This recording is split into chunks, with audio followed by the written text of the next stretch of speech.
Muy buenas noches, hermanos. Que el Señor los bendiga. ¿Estamos bien?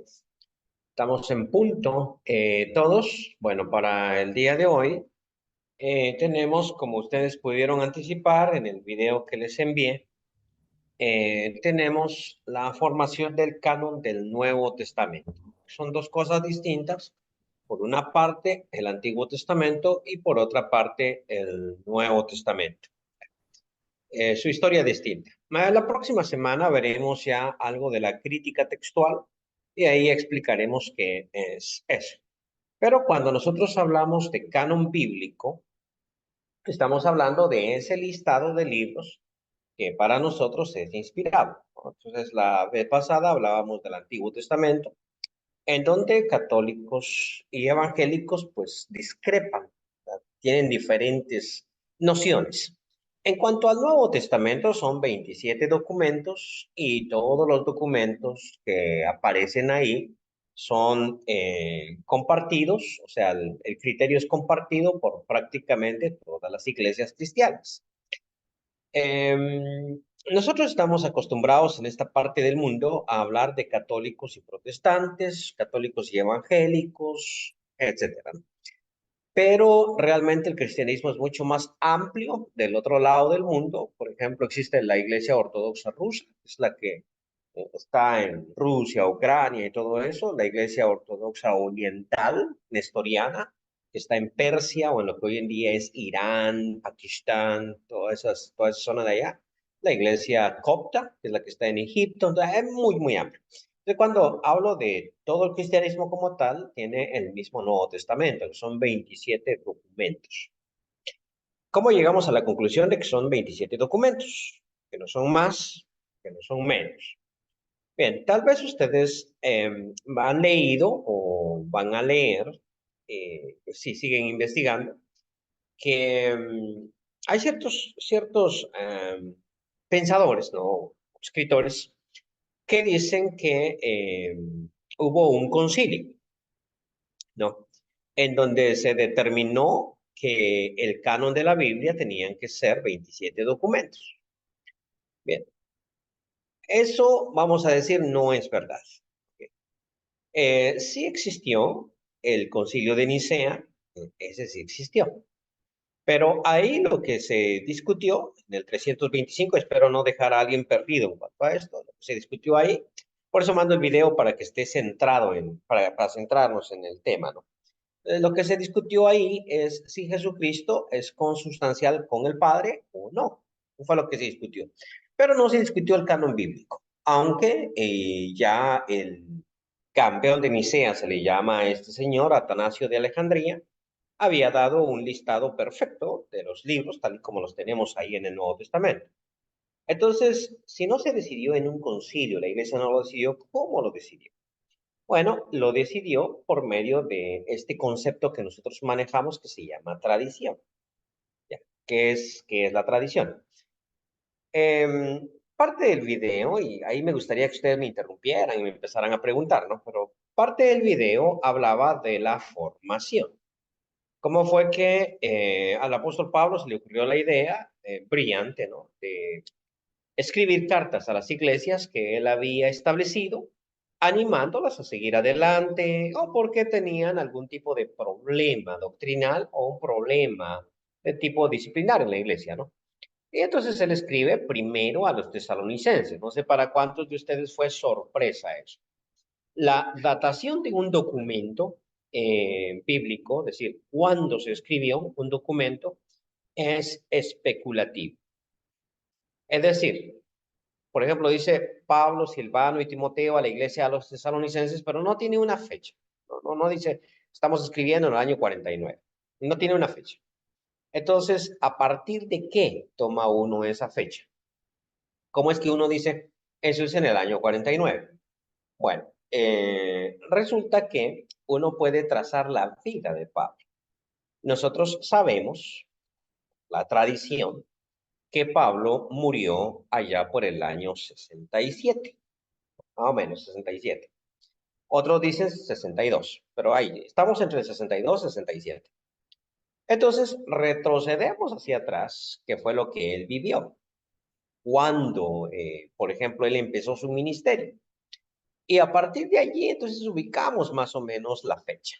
O sea, es un trabajo especulativo, sobre el cual nunca vamos a estar totalmente, vamos a decir, claros, ¿no? Sabemos que Pablo estaba en Corinto para el año 49, eso lo sabemos. ¿Y de dónde sabemos eso? Bueno, porque él se encuentra con un hombre que se llama Aquila y una mujer que se llama Priscila, que fueron expulsados de Roma por un edicto de César, que había expulsado a los judíos de Roma. Ah, ese edicto sí lo tenemos y esa fecha sí la tenemos. Entonces, 48.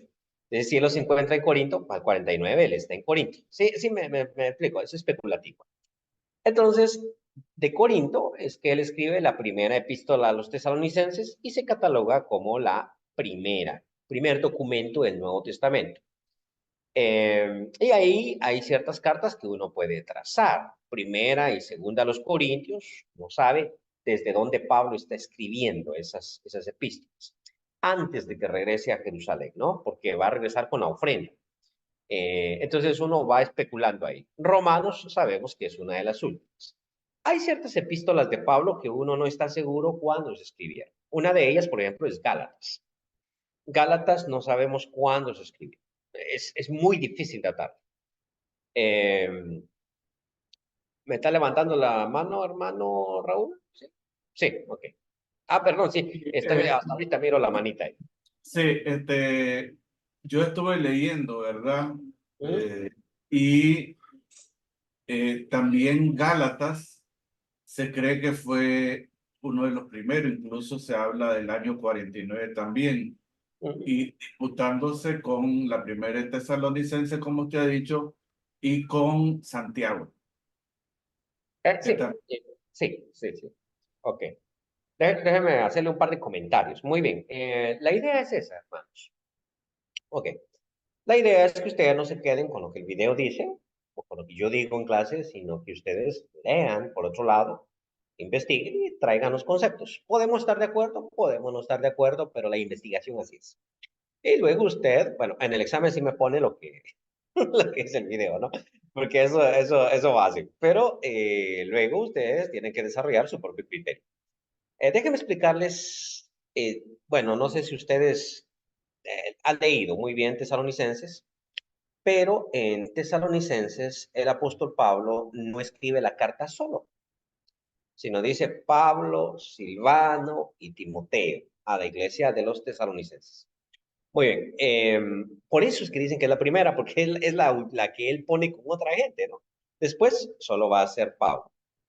En cambio, en Gálatas es Pablo, solamente él, apóstol de Jesucristo, ¿no?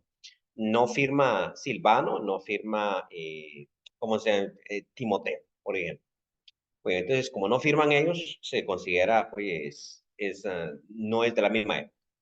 Entonces, ¿por qué se dice, no, que Gálatas? Pues yo les acabo de decir a ustedes, no sabemos cuándo fue escrito Gálatas, pero ¿por qué se dice? ¿Por qué dicen algunos que Gálatas es de las primeras epístolas?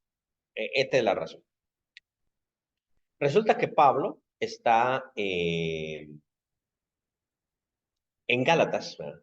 Está tocando el tema de la ley y la gracia.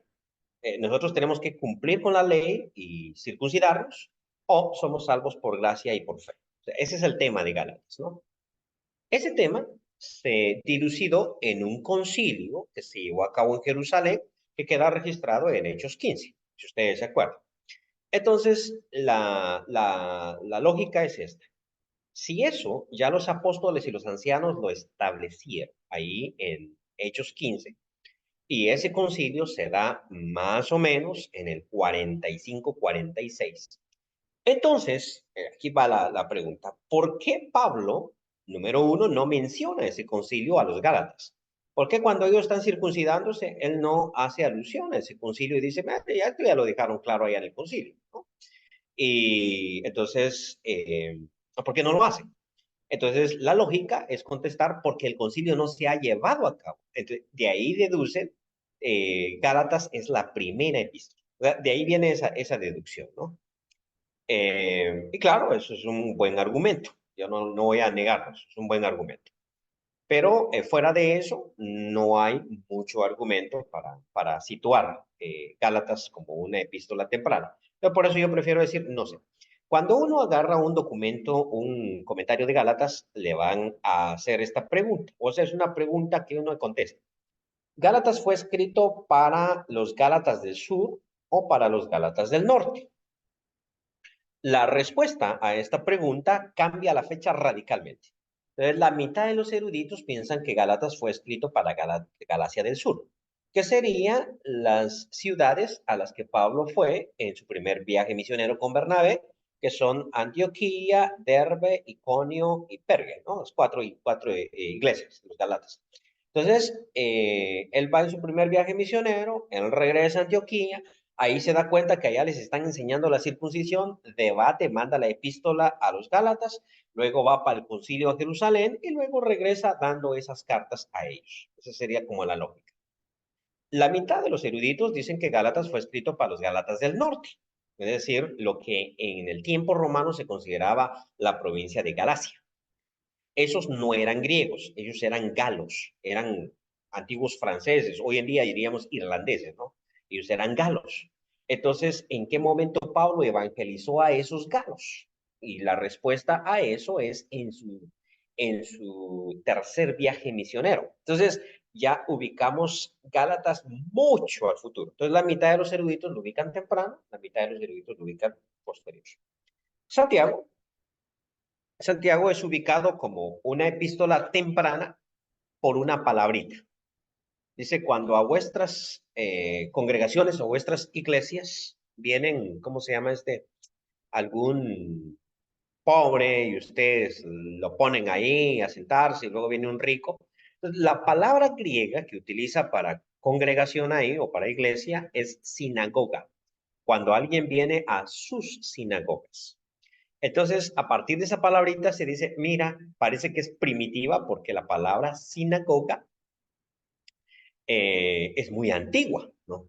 Ahora, para mí eso es muy especulativo, ¿sí? Porque la palabra sinagoga no veo esa necesidad. Y por el contrario, para mí, que Santiago está no corrigiendo a Pablo, pero corrigiendo alguna distorsión de la teología paulina. Pablo dice que somos salvos por gracia y por fe, ¿no? Luego, hay quienes se lo agarran como podemos hacer lo que a nosotros nos dé la gana, y solo es cuestión de creer en Cristo, como lo hacen muchos. Y entonces Santiago está diciendo, mira, no somos salvos por fe solo. Veamos el caso de Abraham. Creyó, pero también actuó, obedeció. Entonces, dado eso, diríamos, analizando la teología de Santiago, yo diría que está pensada para una iglesia que ya conoce la teología paulina y que la está corrigiendo o la está, no corregir la teología paulina, sino la distorsión que la gente puede dar a la teología paulina. Pero en fin, es especulativo. La cuestión es que el Nuevo Testamento se empieza a escribir en el año 49 y termina de escribirse más o menos en el año 95-96. Esa es la época en que se escribe. Para inicios del siglo segundo, el Nuevo Testamento ya tiene mucha reputación, ¿sí? Mucha reputación. Es decir, ya se lee junto con el Antiguo Testamento. A veces nos dicen a nosotros, por ejemplo, si usted mira la película del Código Da Vinci, que en realidad históricamente no tiene nada. O sea, son películas. Es que la gente se deja llevar por la película, como la de los 10 mandamientos. Y yo miro esas películas, a mí me gustan, ¿no? Yo me pongo a ver cosas, pero no tienen valor histórico realmente. Entonces, lo que sucede, por ejemplo, con el Código Da Vinci, entonces, ellos dicen en la película y también en el libro que el canon bíblico fue producto del concilio de Nicea allá en el año 325. Pero nosotros sabemos que ya para el siglo segundo, es decir, el año 100, 105, 115, el Nuevo Testamento tiene gran reputación. Hay un escrito, por ejemplo, que postula cuáles son los libros inspirados, que se llama el canon muratorio. No lo puse en el video. El canon, usted lo busca en internet, se llama canon muratorio.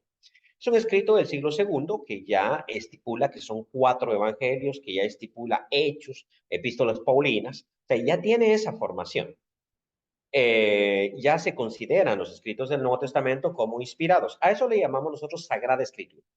Se considera que es una escritura sagrada para el siglo segundo. Justino Mártir, por ejemplo, que escribe más o menos por el año 150, él nos dice que son 4 evangelios los que describen la vida de Jesús y que hay una tradición oral de la vida de Jesús. 4 evangelios y aparte está la tradición oral. Que él personalmente prefiere seguir la tradición oral que los evangelios escritos. Pero es que él vive ahí cerca cuando a él le anuncian de estos sus relatos, ¿no? Por ejemplo, no sé si los estoy perdiendo, pregúntenme. Pero cuando los apóstoles predicaban, ellos tenían una tradición oral de la vida de Jesús, vida y enseñanzas de Jesús. Por ejemplo, cuando Pablo dice a los ancianos, allá en Hechos capítulo 20, a los ancianos de Éfeso, recordando las palabras del Señor Jesucristo que dijo, más bienaventurado es dar que recibir, ese versículo no lo encontramos en los evangelios, en ningún evangelio. ¿A qué pertenece entonces? Pertenece a la tradición que Pablo sabía de Jesús. O sea, Pablo conoce la vida de Jesús y conoce las enseñanzas de Jesús, algunas que nosotros tenemos y otras que probablemente nosotros no tenemos. Por ejemplo, si él no hubiera dicho eso a esos ancianos, nosotros no tuviéramos conocimiento de que Jesús en algún momento dijo, más bienaventurado es dar que recibir. Entonces, cuando él predica, enseña esa tradición. Cuando él escribe sus cartas, él les recuerda esa tradición. A los corintios, por ejemplo, le recuerda, porque yo recibí del Señor lo que también os he enseñado, que el Señor Jesús, la noche que fue entregado, tomó pan. Entonces, le está recordando, yo les enseñé esto a ustedes ya lo conocen, saben. Ahí le recuerda, ¿no? También capítulo 15, os declaro el evangelio que os he anunciado, el cual ustedes creyeron, en el cual si ustedes permanecen son salvos. Si no, creyeron en vano. ¿Okay? Que el Señor Jesús murió, que fue sepultado y que resucitó al tercer día. Que apareció a varios hermanos, etcétera. Entonces él sigue describiendo ese tipo de tradición. Otra cosa que él hace son deducciones a partir de esa tradición y esas deducciones, por ejemplo, ¿por qué nosotros no debemos de circuncidarnos para ser salvos? Bueno, él lo postula en Gálatas. Dice, si la justicia viene por la ley, entonces por demás murió Cristo. Eso es una deducción. Si yo era salvo por la ley y por la ley estaba bien, ¿para qué murió Cristo? Por puro gusto, ¿no? Que es la razón por la cual yo rechazo a todos los movimientos liberales.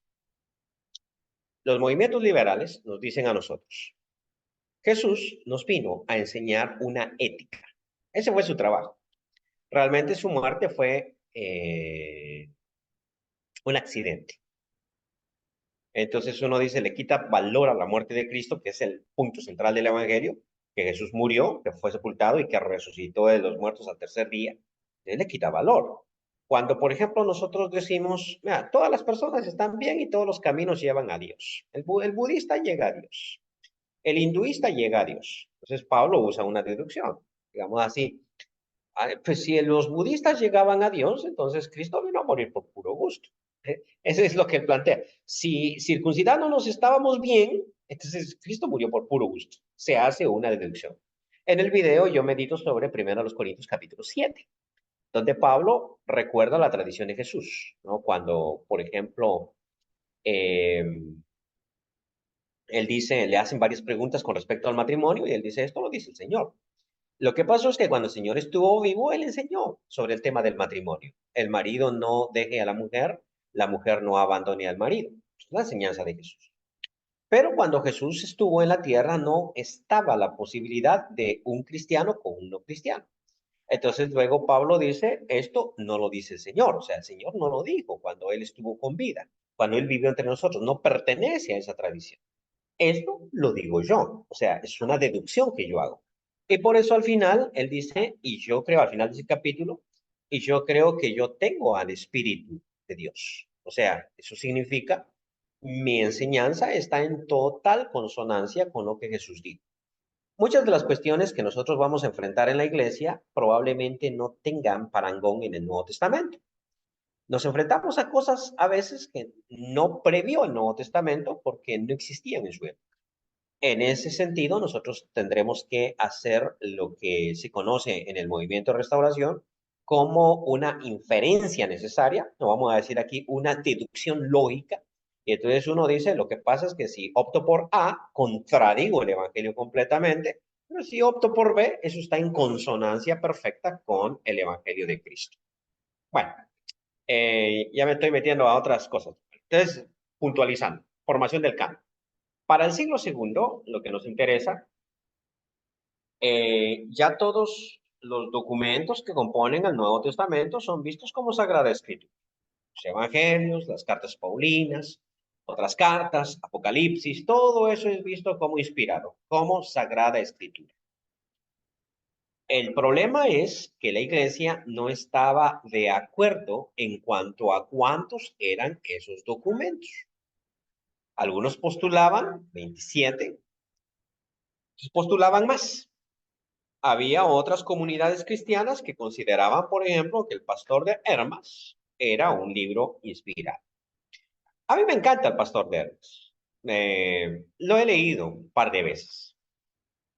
Viene Hermas, ¿no? Es un esclavo, él es cristiano, y tiene un ama que es una señora muy guapa, muy bonita, muy sexy, vamos a decir, para esta clase. Muy sexy. Creo que es la palabra adecuada.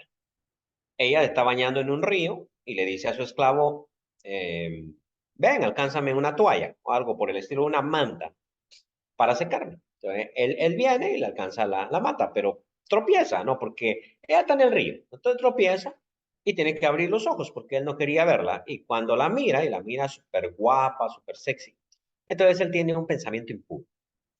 Y entonces él se preocupa porque había teólogos en el siglo segundo que opinaban que si después de bautizado uno cometía un pecado, fuese cual fuere, cuando sea pequeño, uno iba para el infierno, ya no tenía perdón. Entonces él, como tuvo ese pensamiento impuro, se siente muy mal. Y entonces viene un ángel que Dios le manda a ayudarlo, ¿no? A guiarlo. Es el pastor. Por eso el libro se llama El Pastor de Hermes, o sea, que es el ángel que lo pastorea. Y entonces el ángel, él le contesta, ¿va? Le dice, mira, ¿es posible que yo tenga perdón? Y entonces el ángel le contesta, sí, después, mira, realmente cuando uno se convierte, que es la doctrina nuestra, cuando uno se convierte a Cristo es un bebé. Y empieza un proceso, ¿no? Y en ese proceso, lo importante es seguir adelante y las caídas, pues uno las va a tener. Pero no lo cuentes a nadie, porque lo cuenta a la gente, entonces la gente va a agarrar ahí para pecar, ¿no? El ángel le dice a Hermes, no le cuentes a nadie. Pero aquí entre nos hay un proceso de maduración y le muestra unas visiones. Perdón, tal vez no sé si a ustedes les interesa saber qué decía el pastor de Hermes, pero aquí estoy poniendo como ejemplo. Muestra una visión. Están construyendo una iglesia, así de piedra, un edificio de piedra. Y entonces vienen los constructores, agarran piedras y ponen una piedra, esta piedra está linda, la ponen acá. Hay otra que está horrible, no sirve para nada, entonces la despeñan, la tiran, ¿no? Va rodando. Entonces pregunta, ¿qué es lo que están haciendo? Mírale, el edificio es la iglesia, pero la iglesia la constituye la gente, no es un edificio, solo es una metáfora, ¿no? Ese edificio es la iglesia. Y entonces hay personas que son aptas para el reino. Esos son los ladrillos que se ponen, la piedra que se ponen. Las que se tiran son esas personas que quieren ser parte de la iglesia, pero son defectuosas, como tú, Hermes. Un defectuoso que andas con pensamientos impuros. Ok, entonces sigue viendo, ¿no? Y más adelante, los constructores agarran esa misma piedra que habían arrojado y la colocan. Y ahora sí casó y quedó bien. Entonces le pregunta a él, oye, pero ¿esa no es la misma piedra que habían arrojado? Y le contesta el ángel, sí, es la misma piedra que habían arrojado. Pero ¿y ahora por qué la ponen? Porque a la hora de rodar, ella fue moviéndose, quebrando sus protuberancias, poniéndose más cuadradita, y la ponen allí. Entonces Dios trata con personas como tú, que cometen errores, que cometen pecados. Entonces Dios va tratando con ellos y los va configurando de manera adecuada que para que luego sean parte de la iglesia, sean parte fundamental, lo que nosotros llamaríamos la disciplina por parte del Señor, de que si usted peca, y usted es del mundo, pues nadie enteró, nadie se entera y usted no sufre consecuencias por su pecado. Pero si usted es cristiano y peca, entonces Dios se encarga de que usted sí tenga consecuencias por ese pecado y que sufra. Y ese sufrimiento, ¿para qué? Para irlo moldeando, para irlo perfeccionando, para que vaya cambiando, ¿ya? Para que realmente sea una persona que agrade a Dios. ¿Ok?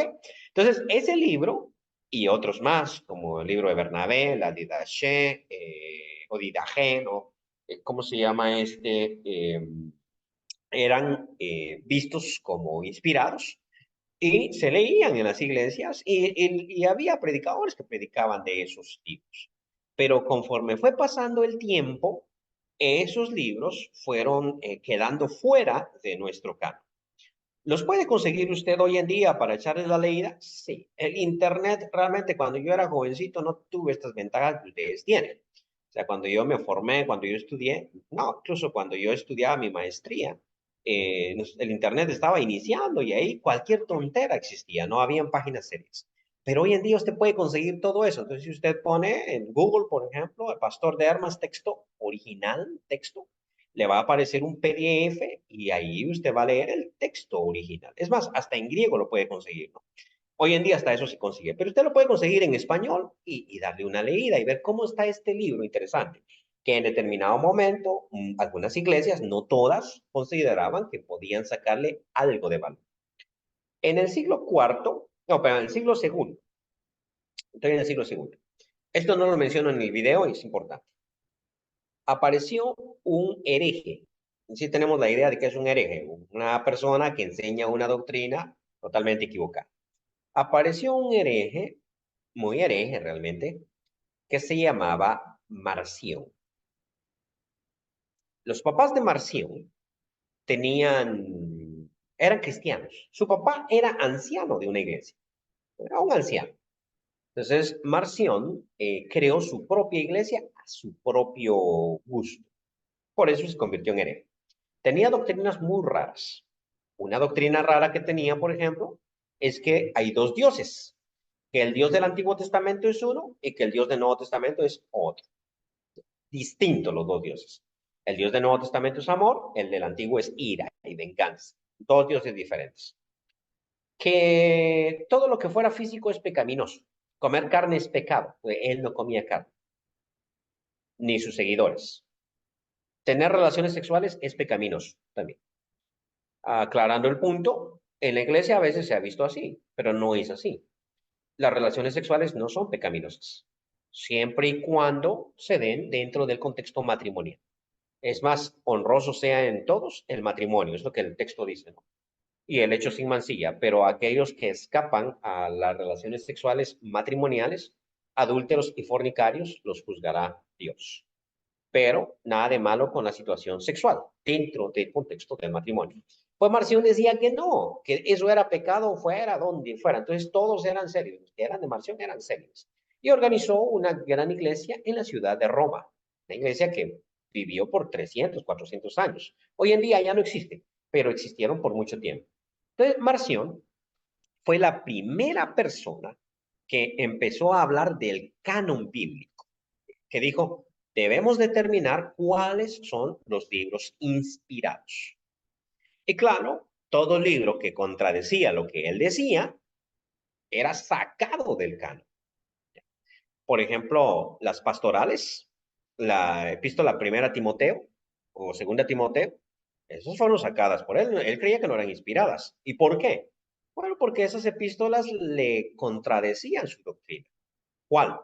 Bueno, que el Espíritu dice claramente que en los postreros días vendrán hombres que enseñarán doctrinas de demonios, prohibirán casarse, lo que él hacía, y prohibirán abstenerse de ciertos alimentos que Dios creó. Entonces, como decía eso, sacada del canon. Sacado Mateo. Él creía que Mateo no era inspirado, ni Marcos, ni Juan, solamente Lucas. Gálatas, algunas epístolas. Vino otro personaje en el siglo segundo también que se llamaba Ireneo de León. Ireneo, vamos a llamar. Este señor, este Ireneo, formó fue el que pensó, mira, deberíamos de tener un canon. ¿Por qué? Porque si no tenemos canon, entonces cualquiera dice lo que se le ocurre. Por ejemplo, nosotros hoy en día tenemos Biblia, tenemos Nuevo Testamento. El Nuevo Testamento a la iglesia le da una unidad doctrinal increíble. O sea, porque si, por ejemplo, a usted se le ocurre X o Y cosa, vamos a hablar un poquito de las revelaciones, ¿no? Las personas a veces dicen, mira, tuve revelaciones. Eh, ok, el Señor me reveló tal y tal cosa. Listo. ¿Cómo sabemos nosotros si el hermano está mintiendo o está diciendo la verdad? ¿Ah? No tenemos forma. ¿Cómo sabemos si diciendo la verdad realmente Dios le dio una revelación o él tiene algún problema psicológico, algo así como bipolaridad o esquizofrenia? Los esquizofrénicos escuchan voces, ven cosas.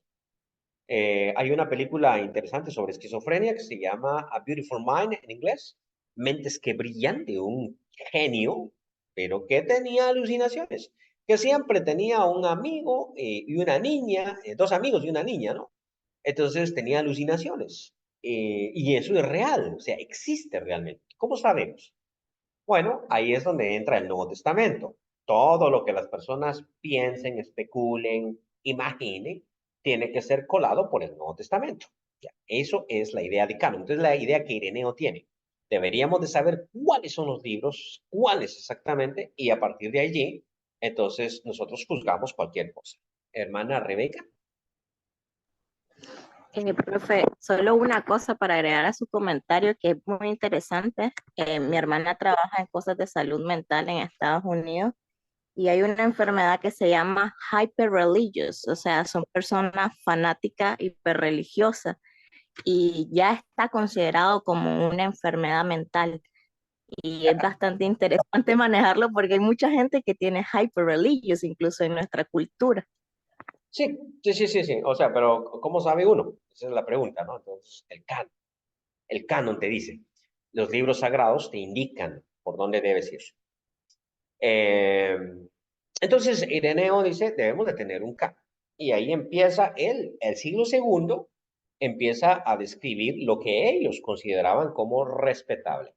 Es Ireneo el que nos dice que son 4 evangelios, no más. El primero, estamos hablando del año 150. 4 evangelios no más. ¿Por qué 4 evangelios? Bueno, no le vamos a creer sus argumentos. Pero él dice que en el Apocalipsis hay 4 seres vivientes y que cada uno de esos representa uno de los evangelios. Entonces, de ahí saca él su argumento, ¿no? 4 evangelios, sigue con su listado y todos esos listados se van considerando hasta que 200 años después, ya para el siglo cuarto, el canon del Nuevo Testamento está configurado y todo mundo cree en ese canon. Ahora, el proceso por el cual se da es el proceso de tradición. Hoy en día hay personas que especulan y se hacen esta pregunta. Esto no está en el video, no lo considere necesario, pero lo va a tocar aquí en clase. ¿Cuáles razones tuvo la iglesia primitiva para decidir qué libros debían o no debían estar en el canon? ¿Por qué no incluí esa pregunta? Porque honestamente pienso que ellos no tenían razones, sino que fue un proceso de tradición. Pero ciertos documentos postulan estas razones. Número uno, que el autor haya sido un apóstol. Bueno, eso se decía antiguamente, ¿no? Pero nos topamos con que algunos de los documentos del Nuevo Testamento no fueron escritos por apóstoles. Por ejemplo, Marcos no era apóstol, Lucas tampoco, ¿no? Entonces, que haya sido un apóstol, decían, o un discípulo de un apóstol. Ah, bueno, ahora ya cuadró, ¿no? Y que tenían ese criterio. ¿Quién me levantó la mano? Se cayó la mano. Creo que decía Mayra. Sí, Mayra Rocha. Hermano, tengo una pregunta, una duda, y es de acuerdo sobre la tradición. Ok. Hablamos del Antiguo Testamento, el Nuevo Testamento. Y bueno, prácticamente en lo que he aprendido, en lo poco, ¿verdad? Que he aprendido, usted decía de que la tradición es un pecado, pero de acuerdo a lo que estamos estudiando y vengo leyendo, si la traducción tuvo que ver con el proceso de tradición, entonces significa que no todas las tradiciones son un pecado. Ahí había que diferenciar entonces qué tipos de tradiciones son las que me separan de Dios y cuáles son las que me ayudan a continuar, que en este caso veo que se reflejan las de Ok, Jesucristo, pero necesito muy buena aclarar. pregunta. Buena pregunta. Voy a aclarar eso. Voy a aclarar eso. Primero, voy a decir que la tradición es buena, porque yo soy una persona de tradición. Me levanto todos los días a la misma hora, me lavo los dientes antes de irme a dormir. Esa es una buena tradición. Esa es una tradición buena, ¿no? A veces las tradiciones se vuelven malas. ¿Por qué? Porque pierden su propósito o porque se convierten en otra cosa. Ya. Muy bien. En la Iglesia Católica, ellos diferencian, los católicos, teológicamente hablando, entre la tradición con mayúscula y las tradiciones. De las tradiciones, generalmente del catolicismo, se considera, o lo consideramos nosotros, no tan buenas, porque tienen mucha relación con las imágenes. Es decir, por ejemplo, la tradición de ir al Cristo de Esquipulas, la tradición. Entonces, obviamente, yo no puedo adorar una imagen y al mismo tiempo adorar al Dios vivo. Entonces, se consideran malas. Ahorita voy, hermana Lisette, ya le doy la palabra. Oye, ahora, en cuanto a la tradición en mayúscula de la Iglesia Católica, ellos tienen cierta razón.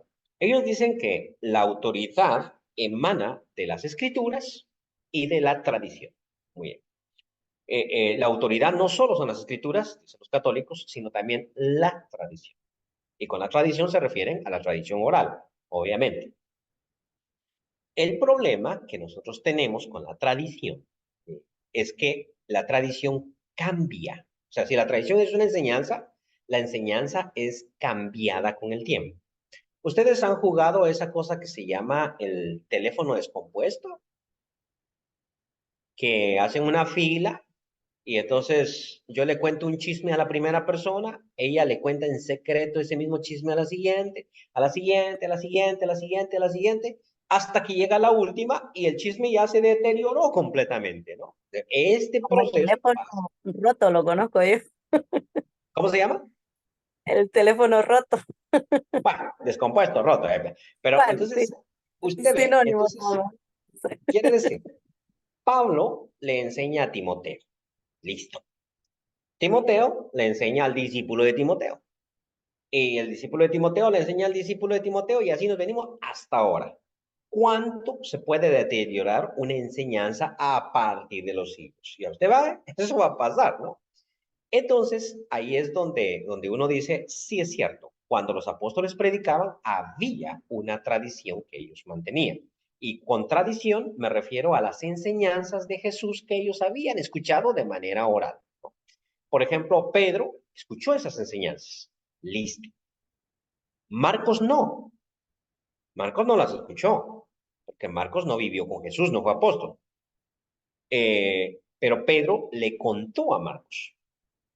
Marcos, cuando él predica, él cuenta las cosas que Pedro le dijo. Y eso pasa con todos. Cuando empiezan a morir los testigos oculares, los testigos de esa tradición, entonces es que a los evangelistas, Marcos, que es el primer evangelio en ser escrito, según los eruditos, de esto no estamos seguros, pero según los eruditos, Marcos es, pone por escrito esas tradiciones, esa tradición de Jesús, la pone por escrito. Lucas pone por escrito lo mismo, pero Lucas hace una investigación. Él dice, muchos ya pusieron por escrito, entonces él tiene fuentes escritas. Otros, dijo han visto esto, entonces él tiene fuentes orales. O sea, él es capaz de entrevistar a gente que anduvo con Jesús y lo pone por escrito. Entonces, cuando usted tiene un escrito y tiene una tradición oral, usted obviamente va a confiar más en el escrito que en las cosas que se dicen. Lo mismo, si yo digo algo acá, queda grabado, esta clase está grabando. Después de un año, ni yo me voy a acordar exactamente de lo que dije, porque mi memoria es falible. Sin embargo, como queda grabado, ahí está de manera determinada. Y por eso es que hoy en día, nosotros en la Iglesia de Cristo siempre decimos, la Biblia es nuestra única fuente de autoridad. Y la tradición, ¿qué no sabemos de la tradición? O sea, no tenemos ni idea de qué significa eso, o de cuál es el contenido de esa tradición. Que tampoco en la Iglesia Católica existe como tal, porque ellos hablan de la tradición, el, um, el documento que habla de esto es un documento que hicieron en el Concilio Vaticano II que se llama Dei Verbum, y ellos dicen que la fuente de autoridad son las escrituras y la tradición, pero el documento describe cuáles son las escrituras, dice que las escrituras del Antiguo, el Nuevo Testamento, habla de los evangelios, de las cartas y habla de todo eso, pero cuando va a la tradición, nunca me dice cuál es la tradición. Ya. Ahora, en el Nuevo Testamento, termino con esto, Jesús criticó las tradiciones. Pero lo que Jesús criticó no fue la tenencia de tradiciones, sino fue que esas tradiciones humanas, de origen humano, se interponían entre la voluntad de Dios. O sea, eh, Dios dijo, esta era la cuestión, honra a tu padre y a tu madre, pero ustedes dicen, aquí viene la tradición de ustedes, es Corbán con todo aquello que yo podía ayudarte. Y quien le diga eso a su padre está exento de ayudar a su padre. Quien diga, ya lo consagré a Dios, está exento de ayudar a su padre. Entonces Jesús dice, miren, ustedes enseñan como mandamientos las tradiciones de los hombres y dejan por fuera el mandamiento de Dios. O mandamientos de hombres, dice en otras traducciones. Primero estaba la hermana Lisette, que no la dejé hablar. Sí, más que todo era una observación, no sé si estaré un poco errada, Dele, dele, dele. porque estamos hablando un poco de tradiciones y entonces cuando Jenny me explica un poco esto de la tradición, yo sé que son tradiciones, son hechos que generalmente se hacen y los vas realizando pues conforme el tiempo. Pero Sí, costumbres, ¿verdad? Siento, o sea, me viene una análisis entre costumbre y tradición, porque costumbre es como algo que acostumbro, algo de una cualidad o un valor de hacer algo. Y tradición es algo que está implementado o que me lo vienen diciendo mis abuelos, por decir así, o conforme la Biblia, que hablábamos del Antiguo Testamento. ya le entendí. Ya. Usted dice tradición, sí, pero es una definición de español, ¿no? Que puede estar correcta, ¿no? Yo no lo sabría. Pero usted está definiendo lo que yo tomé como tradición, como una simple costumbre de lavarme los dientes, porque yo la Ah, acostumbro. sí, algo Y así, tradición sería algo que ya va de generación de en, generación generacional. que Así ya es. es generacional. Bueno, podría ser, podría ser. Pero igual, las tradiciones generacionales pueden ser buenas. Perfectamente, pueden ser buenas. Pero también podrían caer en desuso. El problema es cuando uno enseña una tradición como si fuera palabra de Dios. No, es una simple tradición, ¿no?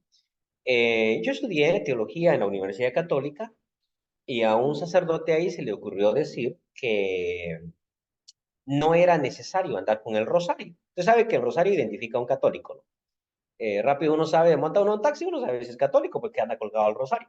Dijo él, el rosario es irrelevante, dijo este sacerdote. Yo estoy de acuerdo con él. Entonces, ¿verdad, hermano? Me dijo, él sabía que no era. Sí, le digo. Entonces me preguntó, ¿quién inventó el rosario?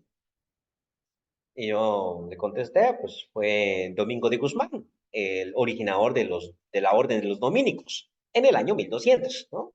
Él inventó el rosario. Correcto, me dijo. O sea que la iglesia vivió 1000 años sin rosario. No es necesario. Bueno, casi le quitan el empleo. Porque las monjas se fueron a quejar allá de que el hombre había hecho tal cosa y tenía serios problemas después. Él, yo no, porque yo era estudiante, ¿no?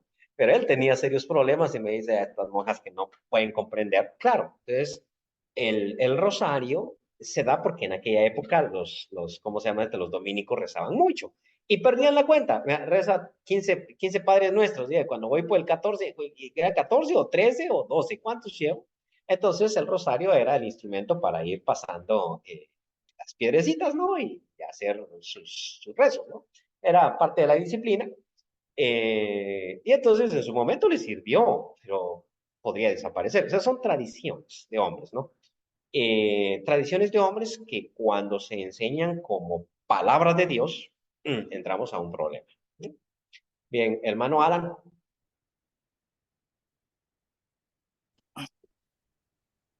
Sí, hermano, quería comentarle algo y a la misma vez es una pregunta Sí, y quería escuchar su recomendación. ¿Se escucha, verdad? Sí. sí, hermano, perfecto.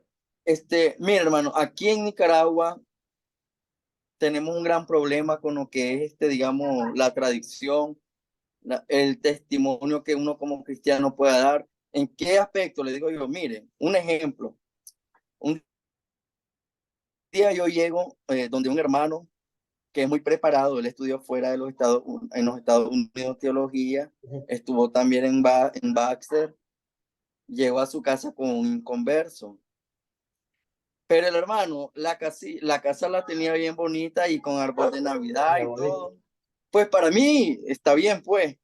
Pero a mi amigo que iba conmigo acompañándome, y ese es el hermano fulanito, me dice. Pero mira si la Navidad es malo. Okay, punto número 1. Punto número 2, en otra ocasión voy con otro amigo mío en converso y voy con uno de la iglesia, también predicador de renombre, y yo lo llevo a él, al hermano, para que le hablemos al otro que es Sí, inconverso. sí, sí. Pero de diciembre aquí se celebra la Purísima. Ajá. Entonces, el que es La fiesta. inconverso le pregunta, hermano, ¿y cómo mira usted la Purísima? Pues yo no lo veo tan mal. Dice que eso es una tradición que tienen los nicaragüenses de salir el 7 de diciembre. Entonces, otro problema.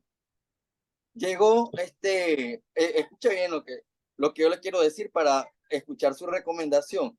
Vengo otro día, entro a una casa de una hermana con otro amigo, estaban jugando lo que nosotros le llamamos tablero, ajedrez. Y me dice, hermano Alan, ¿y es que en esa casa juegan ajedrez, en esa familia que son cristianas? Lo que yo le quiero preguntar a usted, la recomendación que yo quiero, que aquí en Nicaragua todo es malo, todo es pecado. Y la gente conversa, aunque ande perdida haciendo lo malo, él quiere ver al otro intachable, no hacer nada. Entonces, ¿qué vamos a hacer nosotros? ¿Hasta dónde nosotros nos vamos a limitar? Eso es lo que yo le quiero escuchar de usted. Ok, no, la respuesta mía no le va a gustar, ¿verdad? Pero, ¿qué para aquí yo juego ajedrez? Otro día encontramos a Juego otro hermano ajedrez. con una guitarra cantando una música, No, una espérame. balada. Espéreme. Es que voy a contestar así rapidito, pero me estoy saliendo del tema. Ya, porque yo hablaba de la tradición como las enseñanzas de Jesús, la tradición oral, pero no tanto las tradiciones que ya cada pueblo tiene. O sea, esos son cada pueblo, ¿no? Y aquí, ¿cómo se llama En el grupo tenemos personas que no son de Nicaragua y no tienen ni idea de qué es la Purísima. Pero la Purísima es dedicada a la Virgen María, ¿no? Y ¿Quién vive? La gritería, ¿no? La gritería. Yo he visitado Nicaragua, sí. Entonces sé qué es eso. Bueno, entonces, juego ajedrez. El ajedrez es un deporte. Eso no es un juego de azar, eso es un deporte, ¿no?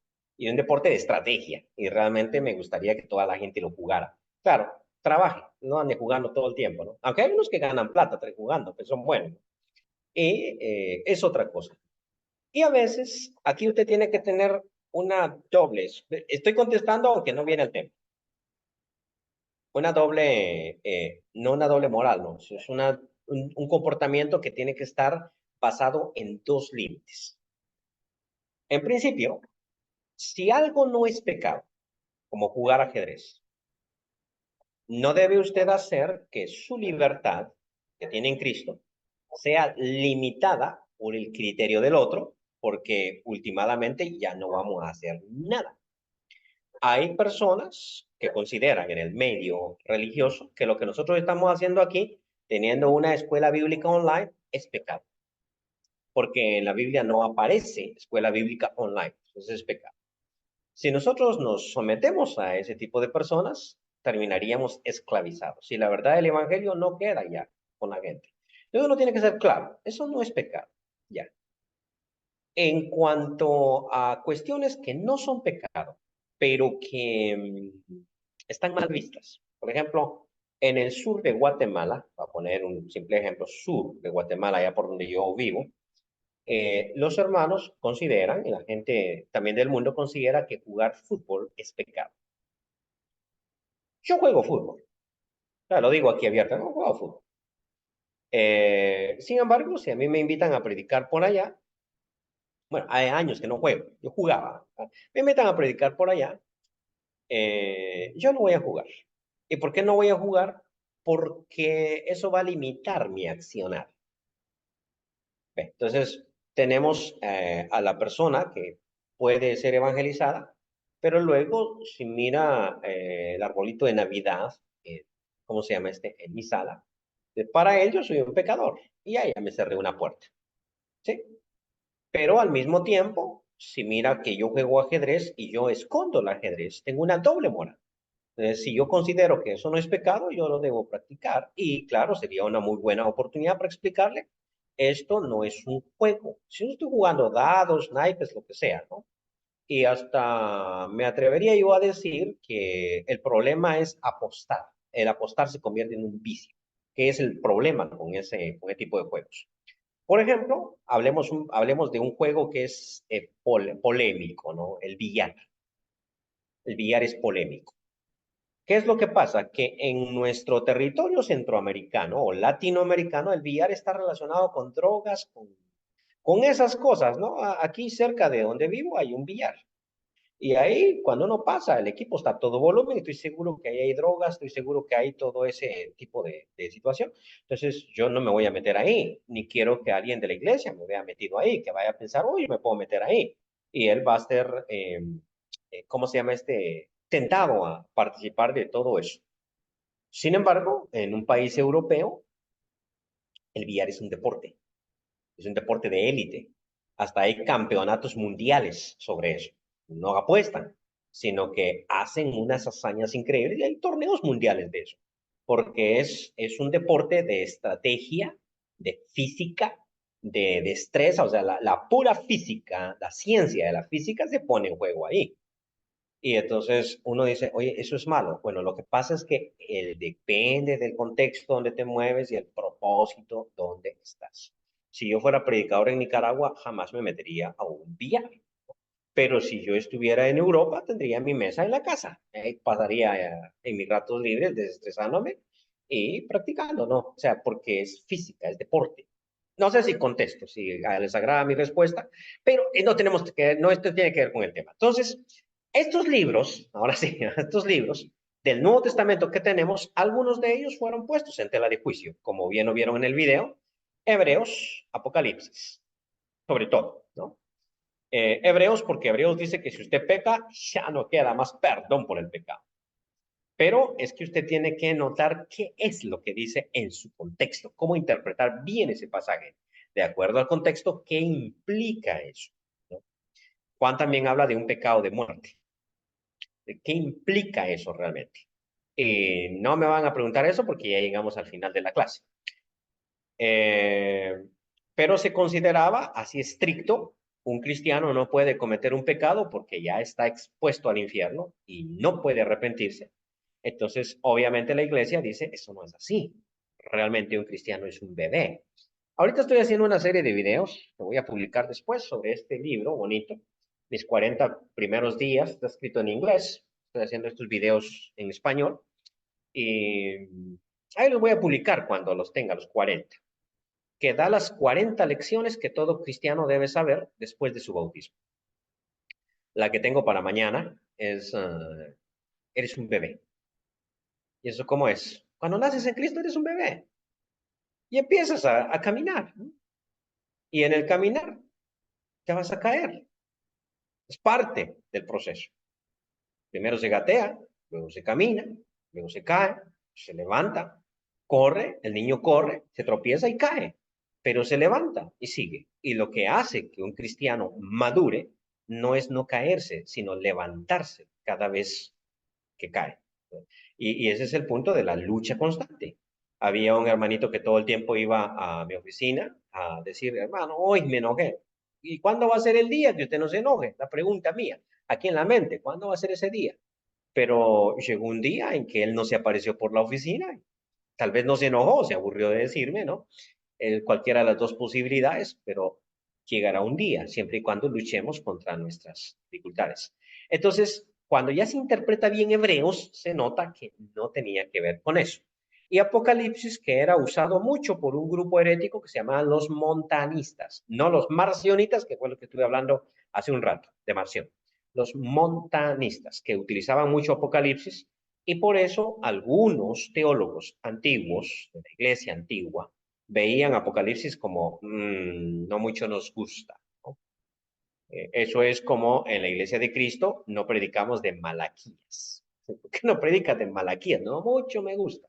Y no mucho me gusta porque todo el mundo lo anda sacando para asustar a la gente y sacarles el diezmo, ¿no? Diciendo que se van a ir para el infierno. Pero entonces uno tiene que tener cuidado con interpretar bien el texto. Muy bien. ¿Alguna pregunta más? Contesto a una última, si no, sería todo por hoy. Solo tienen media hora para hacer el examen. Si es de que lo coloco inmediatamente. ¿Ok? Pásenla bien, que el Señor los bendiga.